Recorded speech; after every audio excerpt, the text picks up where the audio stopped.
ભરૂચની ઐતિહાસિક જામા મસ્જિદના મૂળ સ્વરૂપને લઈને ચાલી રહેલા વિવાદમાં નવો અને ચોંકાવનારો વળાંક આવ્યો છે।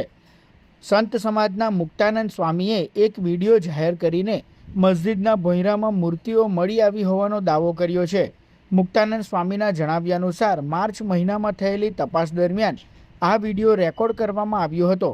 હવે જાહેર કરાયેલા આ વિડીયોમાં ભોંયરામાં આવેલી એક કોતરણીવાળી શિલા દર્શાવવામાં આવી છે, જેમાં મૂર્તિઓ હોવાનો દાવો કરવામાં આવ્યો છે।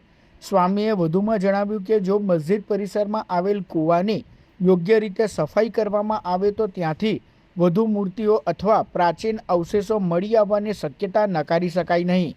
ઉલ્લેખનીય છે કે ભરૂચને ઐતિહાસિક જામા મસ્જિદ ભારત સરકારના પુરાતત્વ વિભાગ ASI હેઠળ સંરક્ષિત સ્મારક તરીકે નોંધાયેલ છે અને તે સેન્ટ્રલી પ્રોટેક્ટેડ મોન્યુમેન્ટ તરીકે માન્યતા ધરાવે છે। જો કે વિડીયો સામે આવ્યા બાદ દાવાઓને લઈને વિવિધ ચર્ચાઓ શરૂ થઈ છે। હાલ સુધી ASI અથવા સંબંધિત સત્તાવાળાઓ તરફથી આ દાવાઓ અંગે કોઈ સત્તાવાર પુષ્ટિ કરવામાં આવી નથી। આ સમગ્ર મામલે હવે પુરાતત્વ વિભાગ અને અન્ય સંબંધિત તંત્રો શું કાર્યવાહી કરે છે તેના પર સૌની નજર મંડરાઈ છે।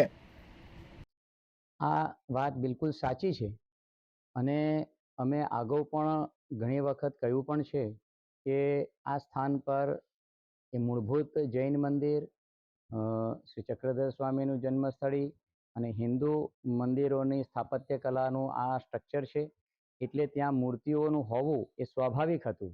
પણ કેટલાક કારણોવશ જે તે સમયે કેટલીક મૂર્તિઓ ત્યાંથી દૂર કરવામાં આવી હશે, પણ સત્ય હંમેશા એક સમયથી ઉજાગર થતું હોય છે।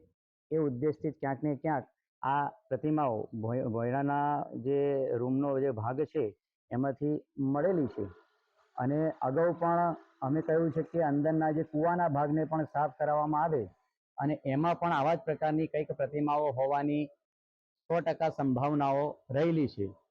તો આ જે કંઈ પણ વિડીયો છે એ સાચો છે। ભગવાન 19મા તીર્થંકર મલ્લીનાથજીની પ્રતિમા, ગણેશજીની પ્રતિમા, એવી અન્ય દેવી દેવતાની પ્રતિમા ખંડિત અને વિકૃત સ્થિતિની અંદર મળી આવેલ છે।